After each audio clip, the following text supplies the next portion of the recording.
കേരളത്തിൽ ഇനിയുള്ള തിരഞ്ഞെടുപ്പുകളെല്ലാം എൻ.ഡി.എക്ക് വൻ മുന്നേറ്റമുണ്ടാകുമെന്ന് ബി.ജെ.പി നേതാവും ചലച്ചിത്ര സംവിധായകനുമായ മേജർ രവി.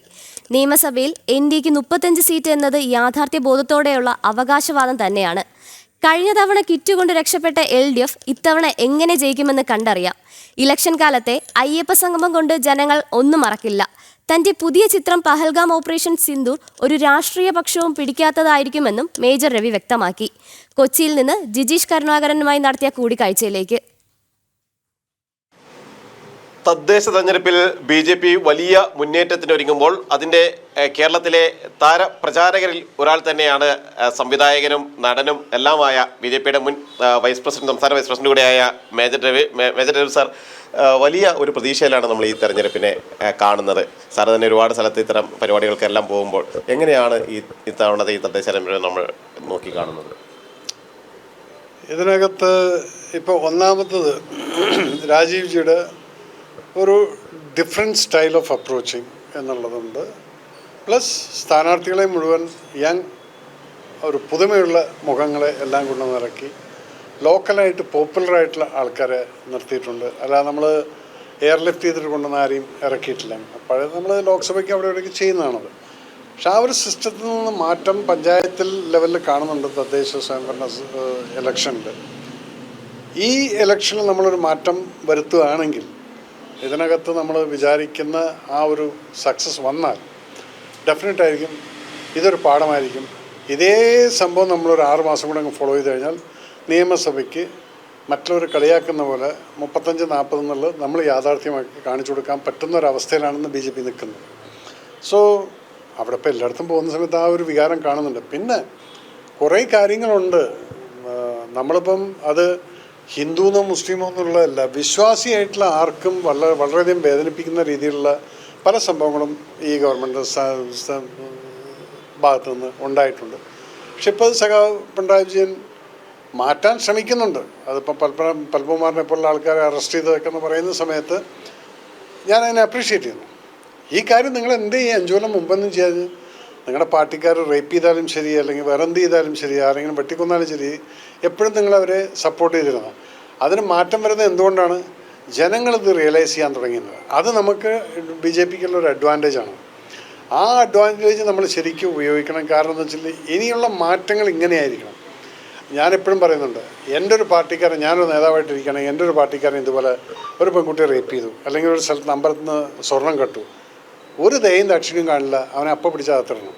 പക്ഷെ ഇവരത് ഒരിക്കലും ചെയ്യാറുണ്ടായിരുന്നില്ല. ഇപ്പം എന്താ ചെയ്യുന്നതെന്ന് വെച്ച് കഴിഞ്ഞാൽ, കഴിഞ്ഞ പ്രാവശ്യം ഒരു കിറ്റ് കൊണ്ട് രക്ഷപ്പെട്ടു, ഇപ്രാവശ്യം ഇങ്ങനെയൊക്കെ ആയിട്ട് രക്ഷപ്പെടാൻ പറ്റുമെന്ന് വിചാരിക്കും. പക്ഷേ ജനങ്ങൾ വളരെയധികം മാറിയിട്ടുണ്ട്. ദേ ഓൾ സ്റ്റാർട്ടഡ് റിയലൈസിങ് എന്താണ് ഞങ്ങൾക്ക് വേണ്ടത്, ആരെക്കൊണ്ട് സാധിക്കും. ഒന്ന് ശരിയാണ്, ഇത്രയും കാലം നിങ്ങൾ ലെഫ്റ്റും റൈറ്റുമായിട്ട് പോയിട്ട് എന്തേ ഉണ്ടായത്? ഒന്നുമില്ല.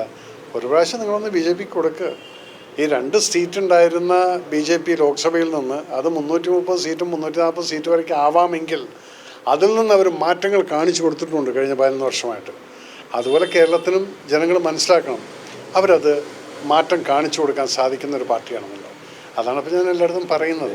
ഉൾപ്പെടെ വലിയ ആളുകളുടെ മനസ്സിൽ നല്ലപോലെ വളരെയധികം കാരണം നമ്മുടെ ആചാരങ്ങളെയും അനുഷ്ഠാനങ്ങളെയും എല്ലാം നിങ്ങൾ വളരെയധികം ധിഖരിച്ചുകൊണ്ട്, അത് കഴിഞ്ഞ് ഇപ്പം ഇലക്ഷൻ്റെ സമയം വരുന്ന സമയത്ത് അയ്യപ്പ സംഗമം അല്ലെങ്കിൽ ഇതൊക്കെ നടത്തിയതുകൊണ്ടൊന്നും ജനങ്ങൾ മറക്കില്ല. അത് നിങ്ങളവിടെ പന്തലിലും കണ്ടു. അതൊരു അഭിനയമായിരുന്നു എന്നുള്ളത് നമുക്ക് കാണാനുണ്ട്. അതുകൊണ്ട് എന്തായാലും മാറ്റം വരണം. അത് സഖാവ് പിണറായി വിജയനും കൂടെ മനസ്സിലാക്കണം നിങ്ങൾ ചെയ്തിട്ടുള്ള തെറ്റുകൾ എന്താണെന്നുള്ളതും. ഇനി അതിനെ നുണ പറഞ്ഞ് കവർ ചെയ്തിട്ടൊന്നും കാര്യമില്ല. അപ്പോൾ അത് മാറുകയാണെങ്കിൽ അത് ബി.ജെ.പിക്ക് ഒരു അഡ്വാൻറ്റേജ് എന്നുള്ളത്. ബി.ജെ.പി ഇപ്പോൾ സെൻട്രൽ ഭരിക്കുന്നത് നമ്മളെ ആൾക്കാരാണ്. അപ്പോൾ അതിൽ നിന്ന് കിട്ടുന്ന അഡ്വാൻറ്റേജ് നമുക്ക് കേരളത്തിൽ കിട്ടണമെങ്കിൽ ഈ ബി.ജെ.പി ഭരണത്തിൽ വന്നു കഴിഞ്ഞാൽ സാധിക്കുമത്. അത് ജനങ്ങൾ മനസ്സിലാക്കിയാൽ മതി. അതിൽ ഹിന്ദു മുസ്ലിമും ക്രിസ്ത്യാനിയും എല്ലാവരും അതുപോലെ തന്നെ വിചാരിക്കണം. അല്ല മുസ്ലിംസ് പറഞ്ഞ് തലയിൽ കയറ്റിയിരിക്കുകയാണ് ബി.ജെ.പി വർഗീയ പാർട്ടി. ഇന്നേ വരെ ഏത് മുസ്ലിമെയാണ് ബി.ജെ.പി വെട്ടിക്കൊണ്ടിരിക്കുന്നത്? ഇല്ല. ഇവിടെ വെട്ടും കുത്തും നടക്കുന്നത് ലെഫ്റ്റും മുസ്ലിം ലീഗും ഇങ്ങനെയൊക്കെയുള്ള പാർട്ടികൾ ഒക്കെ ആയിട്ടാണ്. അല്ലാതെ ബി.ജെ.പി ആയിട്ട് യാതൊരു പ്രശ്നവും ആർക്കും ഇല്ല. അവരൊരിക്കലും വർഗീയത കാണിച്ചിട്ടുമില്ല. പക്ഷെ അതിങ്ങനെ പറയുമ്പോൾ അത് ചില TV ചാനലിലിരുന്ന് ചർച്ചയ്ക്കിരിക്കുന്ന ലെഫ്റ്റിൻ്റെ ആൾക്കാർ പറയുന്ന പോലെ വെറുതെ കോപ്രായങ്ങൾ കാണിക്കുക, എന്നിട്ട് RSSനെ അച്ഛനും അമ്മയ്ക്കും വിളിക്കുക എന്ന് പറഞ്ഞാൽ അവർ ആ ഒരു അപകർഷതാബോധമാണ് അവർക്കുള്ളത്. അതുകൊണ്ടാണത്. അപ്പോൾ അതൊക്കെ മാറും. ഡെഫിനറ്റായിട്ട് ഈ പ്രാവശ്യം മാറ്റം ഉണ്ടായിരിക്കും. അതുപോലെ തന്നെ സാറേ, നമ്മളെ ആളുകളുടെ ഇടയിൽ ദേശീയ ചിന്താധാരകൾ കൂടുതലായിട്ട് വർദ്ധിച്ചു വരികയാണ്. അതിനിടയിൽ തന്നെയാണ് സാറിൻ്റെ സിനിമ പഹൽഗാം ഓപ്പറേഷൻ സിന്ദൂർ വരുന്നത്. അതിൻ്റെ ഒരു പണിപ്പുരയിലാണ് സാറ്. എങ്ങനെയാണ് ആ സിനിമ മുന്നോട്ട് വയ്ക്കുന്നത്? അതിനകത്ത് ആ സിനിമയിൽ ഞാൻ ഒരു പാർട്ടീനെ പക്ഷം പിടിക്കാനോ അല്ലെങ്കിൽ BJPനെ ഹൈലൈറ്റ് ചെയ്യാനോ RSSനെ ഹൈലൈറ്റ് ചെയ്യാനോ ഇതൊന്നുമില്ല. അവിടെ എൻ്റെ ആശയം എന്ന് പറഞ്ഞാൽ, ഞാൻ എല്ലാ സിനിമകളിലും കാണിക്കുന്നില്ല, എൻ്റെത് ദേശീയതയായിരിക്കും, രാജ്യസ്നേഹം എന്നുള്ളത്. അതിനകത്ത് എൻ്റെ രാജ്യസ്നേഹികളായിട്ടുള്ള പലരെയും പാകിസ്ഥാനിൽ നിന്ന് മുസ്ലിം നാമധാരികളായിട്ടുള്ള പാകിസ്ഥാനികൾ, അതിനെ ഞാൻ ഇന്ത്യക്കാർ മുസ്ലിം എന്ന് പറയില്ല, കാരണം ഇവിടുത്തെ ഇന്ത്യൻ മുസ്ലിംസിനെ പോലും പാകിസ്ഥാനികൾ ഒരിക്കലും മുസ്ലിമായിട്ട് കണക്കാക്കുന്നില്ല. അപ്പോൾ അവർ നമ്മളെ ഇന്ത്യക്കാരായിട്ടാണ് കണക്കാക്കുന്നത്, ഇവിടുത്തെ മുസ്ലിങ്ങളെ. അത് ശരിക്കും ഞാൻ ഈ പടത്തിൽ കൂടെ പറഞ്ഞ് മനസ്സിലാക്കും.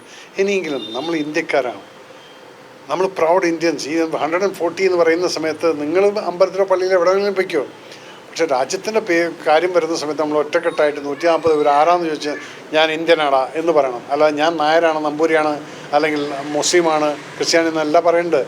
Yes, I M A proud Indian എന്ന് പറയുന്ന രീതിയിലുള്ള ഒരു വികാരം അതിനകത്ത് ഞാൻ കൊണ്ടുവരും ഈ സിനിമയ്ക്കകത്ത്. ബിക്കോസ് അതാണ് അതിൻ്റെ സത്യം. വളരെയധികം വേദനകളുണ്ട് ആ പടത്തിനകത്ത്, പക്ഷെ അത് കഴിഞ്ഞിട്ട് ആ പ്രതികാരം കിട്ടുന്നത് അതായിരിക്കും അതിൻ്റെ ഒരു സുഖം എന്ന് പറയുന്നത്. മതിയോ? കൃത്യമായി തന്നെ BJPയുടെ സാധ്യതകൾ, തദ്ദേശ തെരഞ്ഞെടുപ്പിലെ മുന്നേറ്റം, ഒപ്പം തന്നെ അദ്ദേഹത്തിൻ്റെ ദേശീയത സ്ഫുരിക്കുന്ന സിനിമയെക്കുറിച്ചും എല്ലാം തന്നെയാണ് മേജർ രവി അദ്ദേഹം വ്യക്തമാക്കുകയും ചെയ്തിട്ടുള്ളത്. ക്യാമറമാൻ ബിവിൻ ആലുവയ്ക്കൊപ്പം ജിജീഷ് കരുണാകരൻ, ജനം, കൊച്ചി.